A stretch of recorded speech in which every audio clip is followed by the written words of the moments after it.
30년 만에 열린 고등학교 동창 모임. 장소는 오래된 한정식 집이었고 입구부터 들려오는 웃음소리와 반가운 인사에 잠시 마음이 따뜻해졌습니다. 야, 진짜 오랜만이다. 너 변함이 없다. 그대로네. 모두가 의자에 앉기도 전에 카메라를 꺼내 들고 젊은 시절의 장난스러운 호칭을 부르며 서로를 반겼습니다. 하지만 모임이 시작된 지 30분도 채 되지 않아 공기가 달라지기 시작했습니다.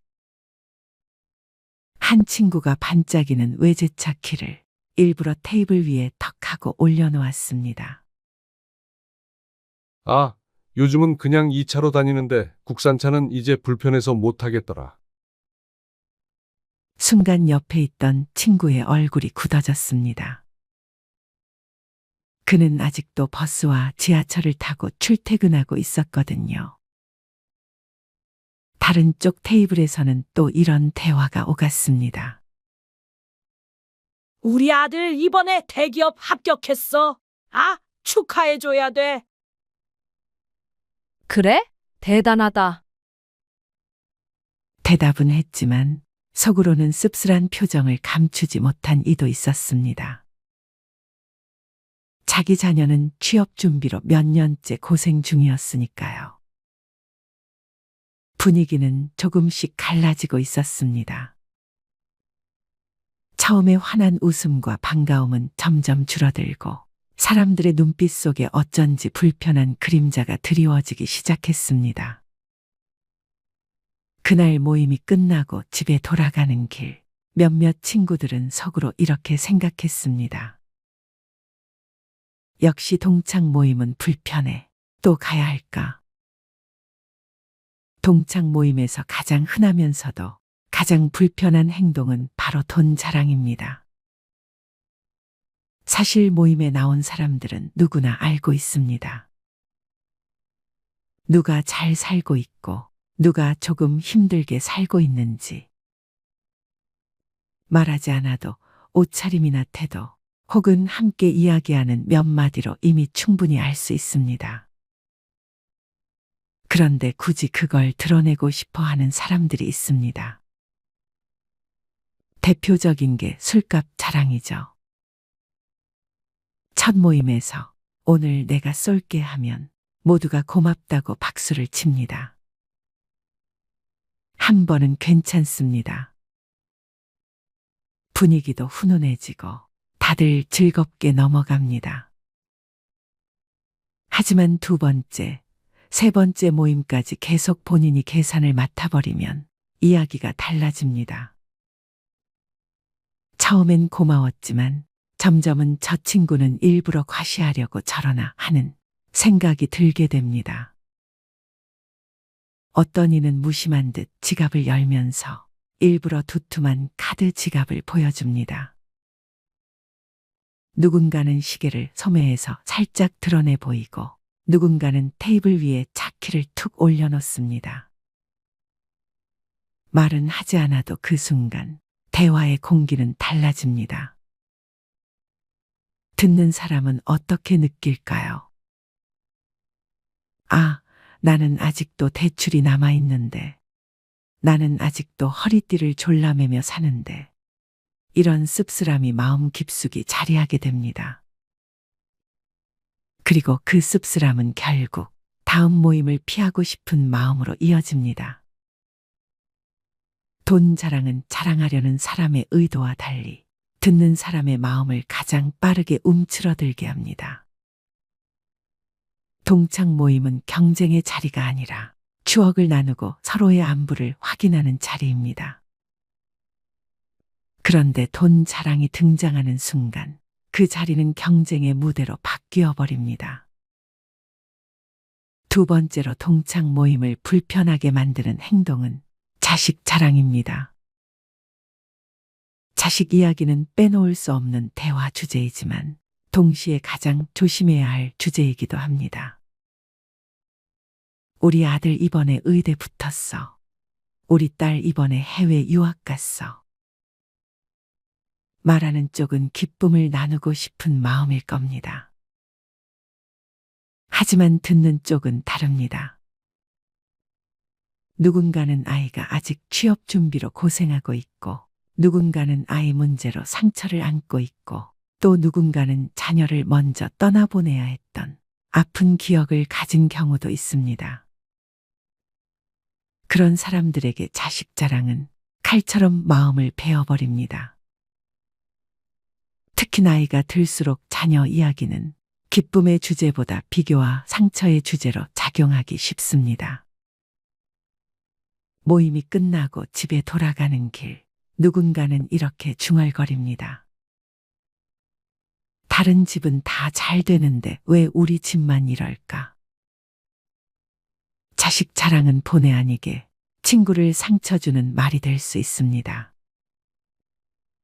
정말 자랑하고 싶다면 모임에서 여러 사람 앞에 늘어놓는 대신 가까운 친구 한두 명에게 조심스럽게 나누는 게 낫습니다. 무심한 듯 꺼낸 자식 자랑 한마디가 누군가의 가슴에는 오래도록 남는 못이 될 수 있기 때문입니다. 세 번째로 불편한 건 배우자 자랑입니다. 어떤 이는 배우자를 모임에 데리고 오기도 합니다. 한두 번은 괜찮습니다. 오랜만에 얼굴을 보는 것도 반갑고 부부가 다정하게 지내는 모습이 보기 좋기도 합니다.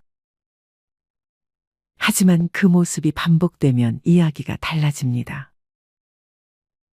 남편이 계속 아내에게 음식을 덜어주며 우리 집사람은 뭐든 잘해. 아내가 웃으며 우리 남편은 요즘도 새벽마다 운동하고 집안일까지 다 해요. 이런 대화가 이어지면 혼자 온 사람들은 순간 위축됩니다. 누군가는 이혼을 했을 수도 있고 누군가는 배우자와 사이가 좋지 않을 수도 있습니다. 그런데 눈앞에서 계속 이어지는 알콩달콩한 자랑은 때로는 칼보다 더 날카롭게 다가옵니다. 배우자 자랑은 한두 번이면 충분합니다. 그것마저도 겸손하게, 간단하게. 사랑은 집에서 충분히 나누면 됩니다. 동창 모임은 그럴 자리가 아니기 때문입니다. 네 번째, 가장 치명적인 건 험담과 뒷담화입니다. 어떤 모임은 화장실을 가기도 어렵습니다. 자리를 비우면 금세 그 사람 이야기가 올라오기 때문입니다. 쟤 요즘 사업 망했다더라. 아직도 혼자래. 결혼도 못하고. 이런 이야기들이 순식간에 오갑니다. 문제는 그 자리에 있는 모두가 공범이 된다는 겁니다. 누군가를 희생양 삼아 웃음을 얻고 뒷담화로 친밀감을 쌓는 듯 보이지만 결국은 모두가 서로를 경계하게 됩니다. 오늘의 대상이 그 친구였다면 내일의 대상은 내가 될 수도 있으니까요. 험담은 모임을 파괴하는 가장 확실한 독입니다. 오래가는 모임일수록 선한 기억을 나누고 칭찬을 주고받습니다. 그게 결국 사람을 다시 부르게 하고 다음 모임을 기다리게 만드는 힘입니다. 다섯 번째는 분위기를 깨는 언행입니다. 술이 들어가면 목소리가 커지고 쓸데없는 정치 이야기에 불이 붙고 누군가를 불편하게 하는 농담이 오갑니다. 너 옛날에 공부 못했잖아. 넌 아직도 그 회사 다녀. 아직도 그런 거 해. 이런 말들은 듣는 순간 얼굴이 붉어집니다. 모임은 즐겁자고 만드는 자리입니다.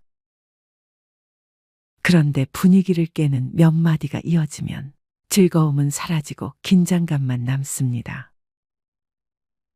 특히 나이 들수록 더 중요한 건 남을 기분 좋게 하고 집에 돌려보내는 것입니다. 즐겁게 웃고 나가는 자리여야 다시 모이고 싶은 마음이 생기기 때문입니다.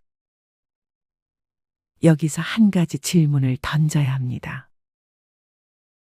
왜 우리는 동창 모임에서 이런 행동을 할까요? 그건 바로 경쟁심과 인정 욕구 때문입니다. 같은 또래, 같은 출발선에서 시작했기 때문에 누군가와 비교하며 살아왔고, 아직도 마음속 어딘가에는 나는 어디까지 왔나 하고 평가받고 싶은 욕구가 남아있는 겁니다. 돈 자랑도, 자식 자랑도, 배우자 자랑도 결국은 나 아직 괜찮아라는 말의 다른 표현입니다. 험담도, 무리한 농담도 사실은 내 불안감을 감추기 위한 방어적 행동일 때가 많습니다. 결국 이런 행동들은 외로움에서 비롯됩니다. 나를 알아주고 나를 인정해 주길 바라는 마음이 왜곡되어 튀어나오는 것이죠. 그렇다면 어떻게 해야 모임이 오래 갈 수 있을까요? 비결은 단순합니다. 자랑 대신 나눔, 험담 대신 칭찬. 자식 이야기를 하고 싶다면 내 아이 자랑 대신 친구 아이의 장점을 칭찬해 주세요. 돈 이야기를 하고 싶다면 내가 가진 것을 과시하기보다 좋은 정보를 함께 나누세요. 배우자 이야기를 하고 싶다면 내가 잘난 척하기보다 친구의 삶을 존중하는 태도로 이야기하세요. 그리고 무엇보다 중요한 건 칭찬입니다. 오랜만에 보니 얼굴이 더 좋아졌네. 내가 예전보다 더 여유로워 보여서 보기 좋다. 이런 말 한마디면 충분합니다. 사람은 누구나 읽히고 싶어 합니다. 내 변화를 알아봐주고 내 노력을 칭찬해주는 것만으로도 마음은 크게 움직입니다. 동창 모임은 결국 내 인생의 브리핑 자리입니다. 나는 여전히 잘 지내고 있다. 이 한마디면 충분합니다. 돈으로, 자식으로, 배우자로 증명하지 않아도 함께 웃고 떠든 기억 하나면 그 모임은 오래 갑니다. 모임에서 진짜 남는 건 누가 잘 살고 누가 못 사는지가 아니라 함께 웃었던 순간과 위로받았던 기억입니다. 나이가 들수록 품격 있는 어른으로 남고 싶다면 꼭 기억해야 할 게 있습니다. 불편을 주는 자랑은 줄이고 편안함을 주는 배려는 늘려라. 이 두 가지만 지켜도 당신이 있는 자리는 늘 다시 찾고 싶은 자리, 오래 기억되는 자리가 될 것입니다. 여러분은 초등학교 동창 모임부터 시작하여 사회에서 참여하게 된 모임까지 다 합치면 몇 개 정도의 모임에 가입이 되어 있으신가요? 이름만 들어가 있는 밴드 모임 같은 것은 제외하고 적어도 월회비 정도를 걷는 모임 정도만 생각해 보세요. 회비를 내느냐 안 내느냐의 기준은 모임의 성격을 규정하는 데 가장 중요한 요인이 될 수 있습니다. 여러분은 어떠신가요? 정기적으로 회비를 내는 모임 몇 개 정도에 발을 들여놓고 계신가요? 또 회비를 내면서까지 남아있는 모임에는 왜 계속 참여하고 계신가요? 대부분 모임은 기분풀이나 물질적 이해관계 동기로 형성됩니다. 아직도 그 진정성이나 가치, 필연성 정당함을 무시 못할 모임도 많지만 실제로는 형식적이고 거칠에 가벼운 모임이 많습니다. 어떤 모임은 이미지 자기 내세우기 경연장 같습니다. 허상인 자신의 존재감을 과시하는 장이 되기도 합니다. 모두들 타인의 자기 인정에 목매다는 경우도 있고 진원보다 감언이 넘칩니다. 오늘은 나이 들수록 피해야 하는 모임과 건강하고 행복한 노년을 위해 필요한 모임에 대해 알려드리도록 하겠습니다. 먼저 나이 들수록 피해야 하는 모임. 첫 번째, 부정적인 에너지가 높은 모임입니다. 나이가 들면서 긍정적인 에너지가 필요한데 비판적이거나 부정적인 에너지가 높은 모임은 건강과 행복에 영향을 미칠 수 있습니다. 친구들의 힘듦과 어려움의 이야기, 혹은 남의 뒷담화를 듣다 보면 나도 모르게 그 감정에 젖어 있습니다. 같이 눈물을 흘리기도 하고 같이 쌍욕을 내뱉어 보기도 하며 마구 화를 내어 보기도 합니다. 그렇게 들어주고 함께 감정을 나누며 상대와 많이 가까워지기도 하지만 문제는 헤어지고 나서 느껴지는 부정적인 감정들입니다. 앞서 말한 부정적인 감정을 흠뻑 나눈 시간은 고스란히 헤어져도 나를 감싸고 있습니다. 보이지 않는 보호막처럼 머리끝부터 발끝까지 감정들이 신체에 묻어 있음을 알게 됩니다. 모임에 다녀와서 부정적인 느낌이 자주 든다고 느껴지시면 그 모임은 피하시는 게 좋습니다. 이런 모임보다는 긍정적이고 지지해주는 환경에서 삶을 즐기는 것이 중요합니다. 부정적 에너지가 높은 모임은 피하는 것이 현명합니다. 두 번째는 자랑만 하는 모임입니다. 얼마 전 아는 지인을 만났습니다. 대기업 임원을 지내셨던 분으로 최근 속상했던 경험으로 동창회 얘기를 하셨습니다. 아들이 미국의 유명한 대학에 입학하게 되어 겸사겸사 다녀왔다는 한 친구의 이야기를 또 다른 친구가 한쪽에서 가슴 치고 들었다며 속상했다는 것입니다. 투병 중인 아들 때문일 거라 하시면서 언제부터인가 본인도 자식 자랑, 돈 자랑이 많은 자리는 꺼려진다고 하셨습니다. 이 나이쯤 되면 가슴 아픈 일들을 한두 가지쯤 안고 사는 게 일반적인데 별로 말하고 싶지 않은 내용들까지 억지로 들춰지는 상황을 불편해하셨습니다.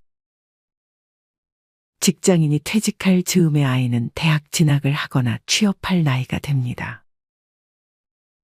누군가의 자녀는 명문대에 입학하고 번듯한 직장에 들어가겠지만 반대로 누군가의 자녀는 원하는 대학에 낙방하거나 출근할 회사가 없을 수 있습니다.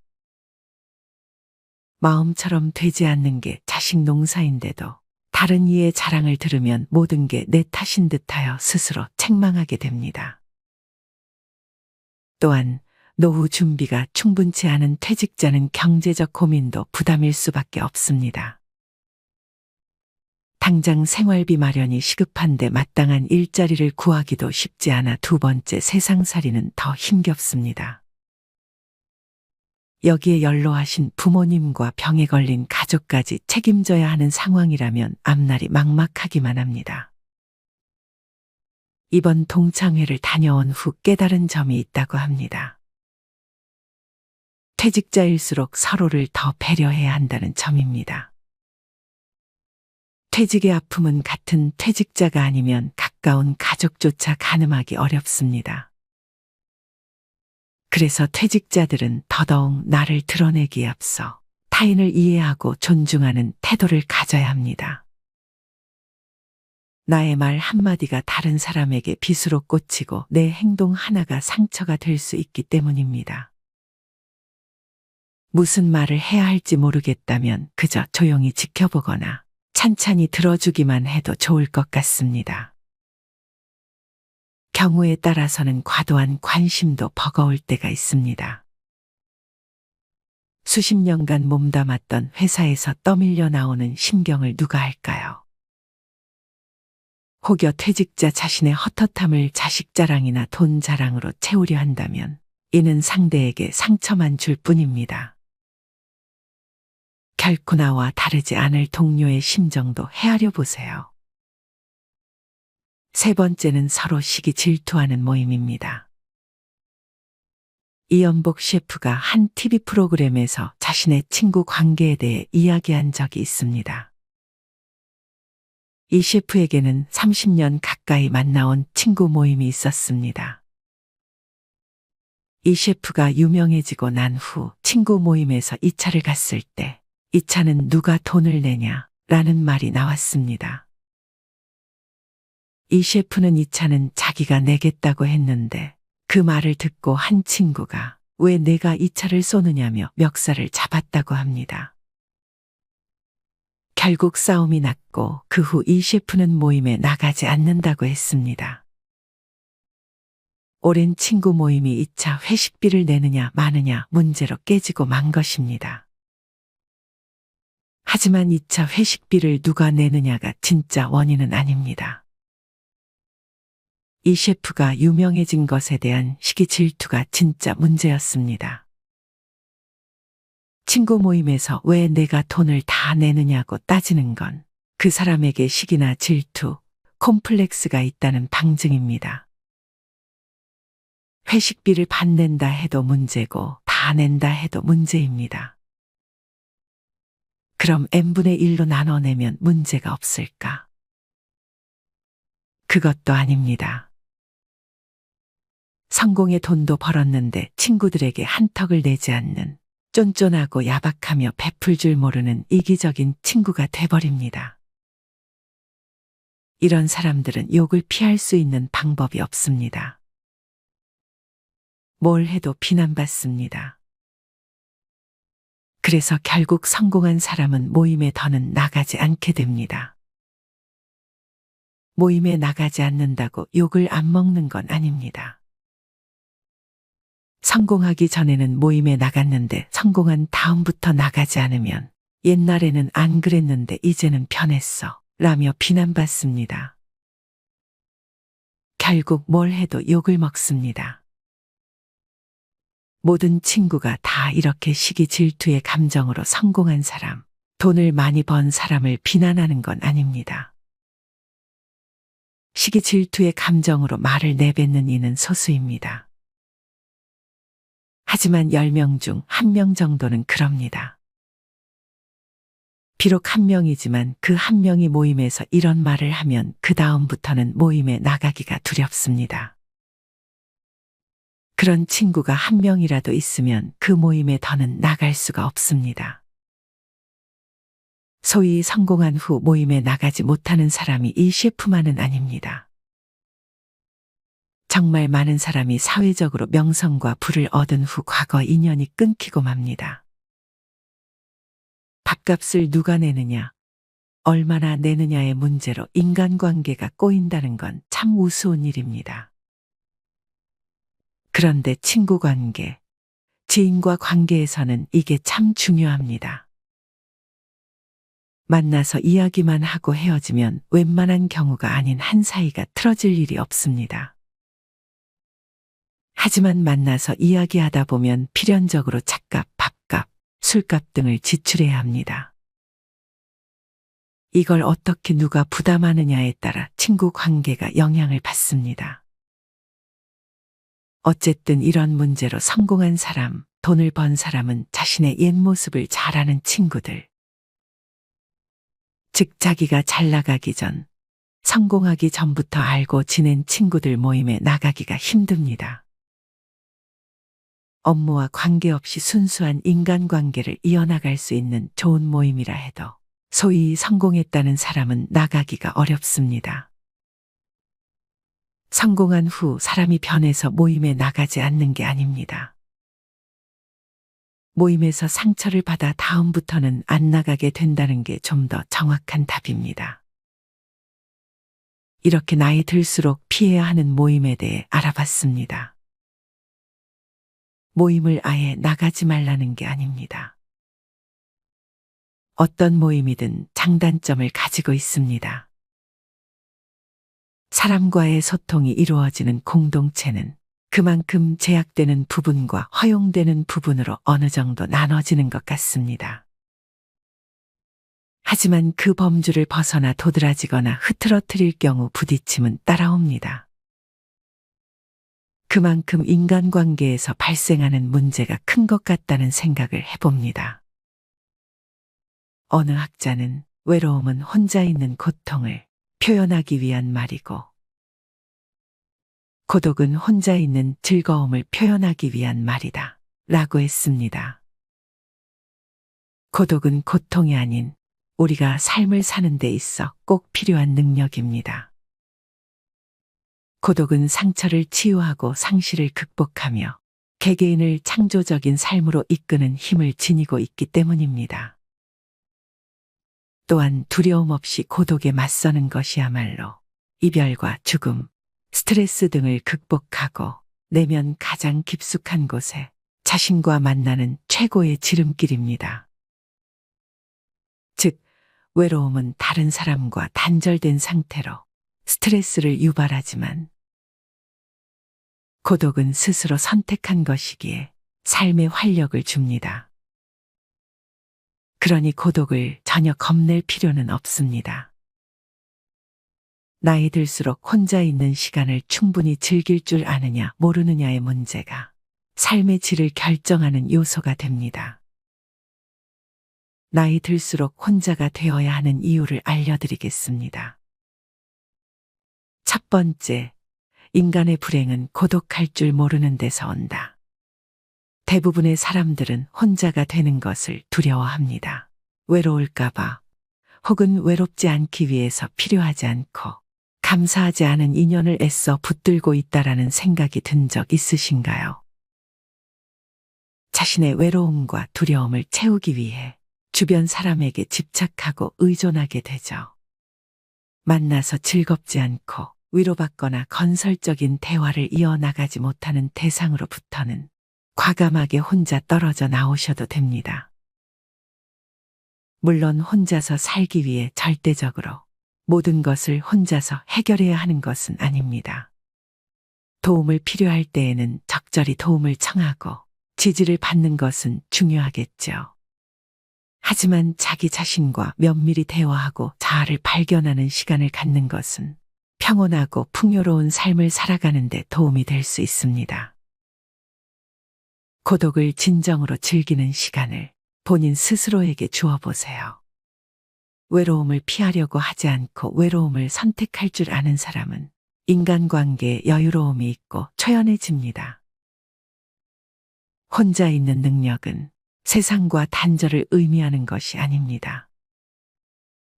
그저 혼자만의 시간을 스스로 다룰 줄 아는 능력이 있는 것이지요. 결국 혼자가 되는 방법을 모르는 사람, 타인에게 지나치게 의존하는 사람 곁에는 아무도 남지 않게 됩니다. 아플 때 혹은 내가 죽을 때가 두려워 주위에 관심을 강요하고 기대게 되신다면 혼자서도 시간을 잘 보낼 수 있도록 독서나 운동과 같은 취미 활동이나 자기 효능을 높이기 위한 봉사 활동을 하고 또 자기 스스로를 위해 밥상을 차릴 줄 아는 능력을 길러보시는 것을 추천해 드립니다. 외로움을 피하려다가 더 외롭고 괴로워집니다. 혼자가 되는 것이 나쁜 것만은 아닙니다. 자신을 위해 할 수 있는 일들이 너무나 많기 때문입니다. 자신의 두려움을 타인에게 의존해 해결하지 말고 스스로 두려움을 극복해 삶을 발전시키고 행복해져야 합니다. 두 번째, 좋은 인간관계를 유지할 수 있다. 역설적이게도 좋은 인간관계를 유지하기 위해 혼자만의 시간을 잘 보내는 것이 중요합니다. 혼자가 되기를 두려워하고 피하려고만 하는 사람은 남들의 기준에 끌려다니거나 지나친 집착으로 자신과 타인을 힘들게 합니다. 하지만 혼자 되기를 받아들이고 고독을 즐길 줄 아는 사람은 자신의 삶을 발전시키며 살아가게 됩니다. 외로움과 고독은 비슷한 단어처럼 보이지만 사실은 큰 차이가 있습니다. 무엇보다 이렇게 혼자 있는 능력을 키운 사람은 관계에 대한 실망과 집착에서 자유로워집니다. 나에게 부정적인 영향을 주는 사람에게 의존할 필요도 없어집니다. 그래서 굳이 노력하지 않아도 좋은 관계만 남게 되고 좋은 사람들과 존중하며 살아갈 수 있게 됩니다. 나이가 들면서 인간관계가 줄어든다고 걱정할 필요 없습니다. 나도 모르는 사이에 좋은 사람만 곁에 남고 있다는 증거이기 때문이죠. 세 번째, 삶의 질을 높일 수 있습니다. 우리가 사는 세상에는 소음이 너무 많습니다. TV, 유튜브, 게임, 말소리, 메신저 등 하루 종일 너무 시끄러운 환경에 노출되어 있습니다. 이렇게 무방비하게 노출된 소음은 내가 스스로 생각하는 걸 멈추게 합니다. 생각하는 걸 멈추고 스스로를 들여다보지 못하면 스스로 아무것도 하지 못하고 내면에 자리 잡은 나의 두려움과 마주하지 못하게 됩니다. 있는 그대로의 나를 수용하지 못하게 되는 거죠. 반면 혼자만의 시간을 보내고 내면의 힘을 키운 사람은 나의 내면에서 말하는 것이 진짜 나임을 알 것입니다.